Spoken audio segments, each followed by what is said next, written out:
Hi, so we are doing our 10 Commandments of Parenting series, and we are up to Commandment 2.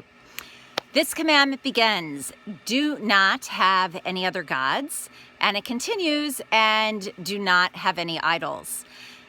And it might be easy to think that this doesn't apply to you. You don't bow down to anything else. You don't worship anything else. You're good to go. However, I'm going to take a little liberty and redefine gods and idols as anything we are addicted to. You may still think this doesn't apply to you. You don't struggle with alcoholism. You don't have drug abuse. So one more way of understanding this when I say addiction is anything that we are sure our happiness is dependent upon, we couldn't live without, is a defining characteristic of how we see ourselves.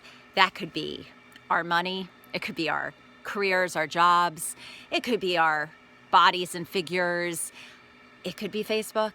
It could be our cell phones. It is truly anything that without it, we're not functioning properly. And what it does is it completely diverts our attention from where it should be and who it should be focused on.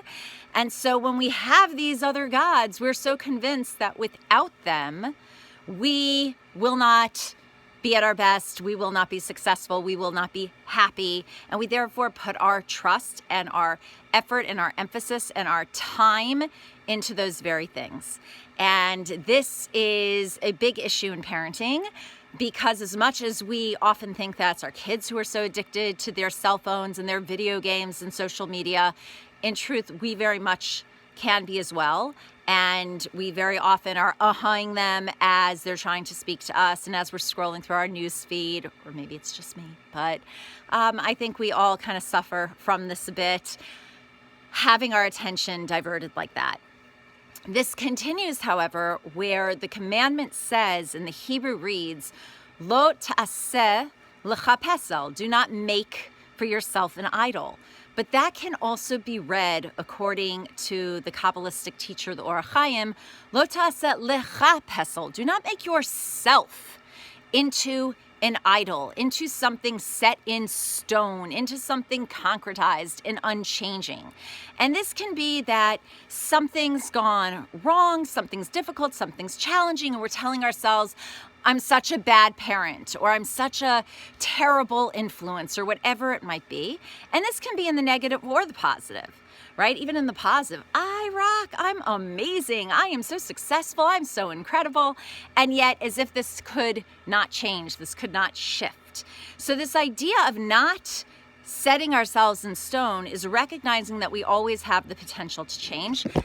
Sorry, there goes the phone. And likewise with our children, that they are not set in stone, that they are always growing and changing and can develop and can shift and are not stuck in any one way. We should not see them in that way, even if it's in a positive way. We should be focusing, what I mean by that, by the way, is that when we tell a kid, oh, you're so smart, look at these great grades, wow, straight A's.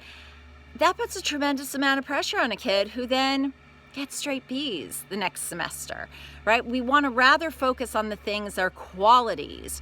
You've tried so hard, you put in so much work, you dedicated so much time to really studying and improving, and things that regardless of the outcome, which can seem so solidified, are things that they can always apply regardless of what the situation is. So our lesson from commandment number 2 is not to get distracted by externalities and things that we might think our happiness comes from our money or from our beautiful home or from our great looks or from whatever we might attribute it to, but that truly everything is a gift and needs to be appreciated. And likewise, that no matter how bad things might seem, they can change instantaneously.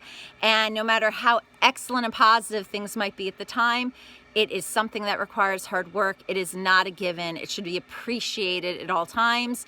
And both ourselves and our children always have the potential to shift and to change. We are not stuck and we are not set in any one way.